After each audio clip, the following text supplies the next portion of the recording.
put myself in this zone where I was like standing like a guy and I was like imagining that I had a penis and I was like in a hotel caught on fire. Yeah. Not my room, although I am that bitch, so if you thought that, that's fine.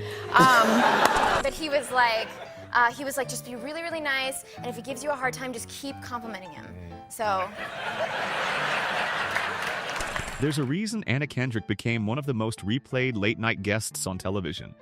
It wasn't because she walked into interviews trying to dominate the room or manufacture viral moments. It was the opposite.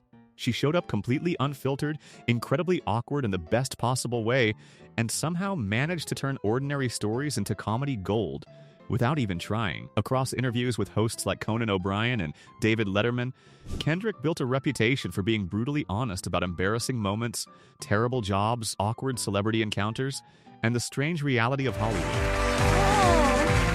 So good in Zombieland? During one interview, Kendrick was praised for her performance in Zombieland with a quote mistakenly credited to Albert Einstein. The line was, Learn from yesterday, live for today, hope for tomorrow. The important thing is to not stop questioning. I said that.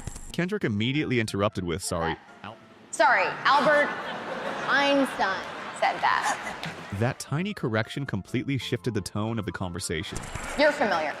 One of her funniest stories came when she talked about working at a bakery before acting fully took off. And there was a guy who came in and bought a really nice cake, and I tried to charge him $700. According to Kendrick, she was decent at recommending products to customers, but absolutely terrible at operating the register. It was like, it was a $70 cake, and I was like, that would be $700. The best part wasn't the mistake itself.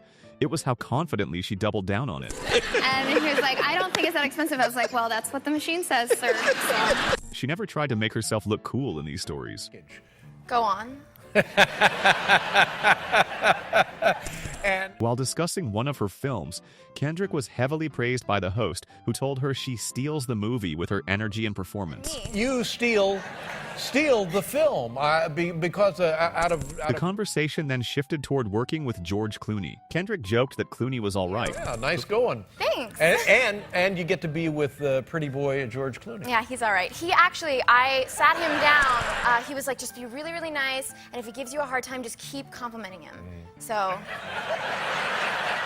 And Kendrick telling the story made it even funnier because she genuinely sounded shocked that she eventually ended up in those exact situations. And in my mind, I'm like, yeah, okay, George, when I go on David Letterman. Sure. But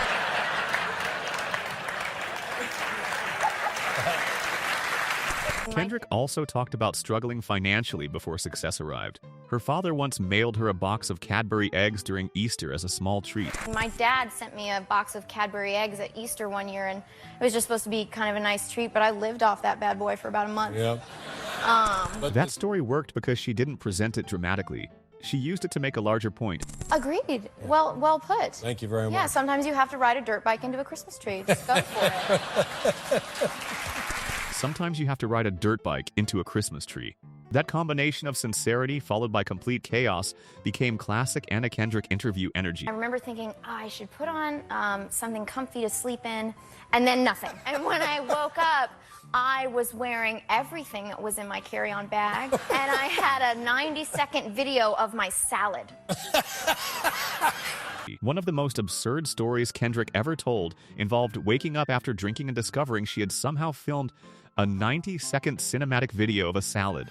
Not like an accident, like I was Scorsese filming this salad. While filming a scene with Jennifer Lopez, Kendrick admitted she became completely distracted by Lopez's appearance. And she was like in the corner trying to like stay in character and be focused, and I was just like creeping on her like, "You are so pretty, how are you doing that with your face?" She openly admitted she was mesmerized like everyone else. Crazy. I like all of you in a pile like that. All of you together. Well, the thing is, like, everybody got like a nice, like inspirational quote, like make your hair tricks to make you look younger. And my thing is like, I let my wife have another man's baby.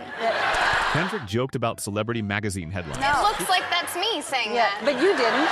I haven't done that. One of Kendrick's most replayed moments happened during an unnecessarily detailed explanation of trail mix. Pack some, I don't know, trail mix. You have trail mix? The host and audience already understood the concept almost immediately. It's mixed nuts and dried fruit. It's the idea of something very small that you can take with you. But Kendrick kept going anyway, as if she had become a nutrition professor in the middle of a comedy interview. That commitment to over-explaining tiny details became one of her funniest habits. In this movie, you rap, is that correct? Yes.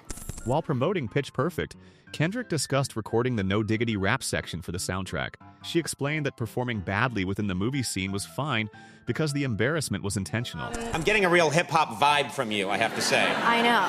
Yeah. No, it was humiliating. Like in the movie, in the scene, I'm like embarrassed and I'm bad at it and it's funny and so that's fine. But recording it professionally in a studio was completely different. Music producers reportedly told her, "Get mad." Like, do it for real. It's the Dr. Dre rap from No Diggity. And they're like, just go for it, Anna. Just like, get mad, get angry, like, you know, just harness that side of yourself. And I was like, okay. I had to put myself in this zone where I was like standing like a guy and I was like imagining that I had a penis and I was like in a hot tub surrounded by like bitches and... Kendrick's Taco Bell obsession became one of her most famous interview topics.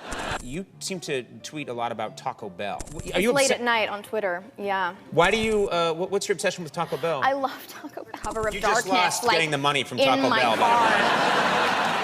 You sound like it's a shameful act. Shameful thing, but it's so good. So what do? You go after midnight? I'll go like. She revealed she intentionally drives to locations with drive-thrus, so she doesn't have to physically enter the restaurant. She'll then sit in the parking lot alone, eating the food in complete secrecy. I'll go through. I like drive out of my way to get to the one with the drive-through, so I don't have to go inside. Right. And then I'll just eat it in the parking lot in my car. Kendrick also discussed posting an Instagram photo with Beyonce. You Instagrammed a picture of you with And Beyonce, Queen and Bee, you yeah. did you put this heart around it? No, that was just there. Oh no. Possibly one of her funniest interview moments involved admitting she bought 50 Shades of Grey from Costco. Yeah. I like a good beanpole. Everybody's saying he's cute. Really? Yeah. Who doesn't like? You like a beanpole? Yeah. A nice beanpole. Possibly one of her funniest interview moments involved admitting she bought 50 Shades of Grey from Costco.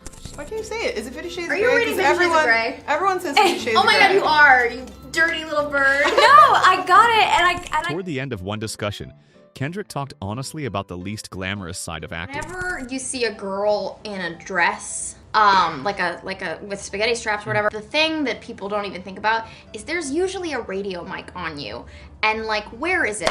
She explained that actresses wearing elegant dresses on camera are usually hiding uncomfortable microphone equipment in ridiculous places, sometimes attached to bra straps, sometimes strapped to thighs.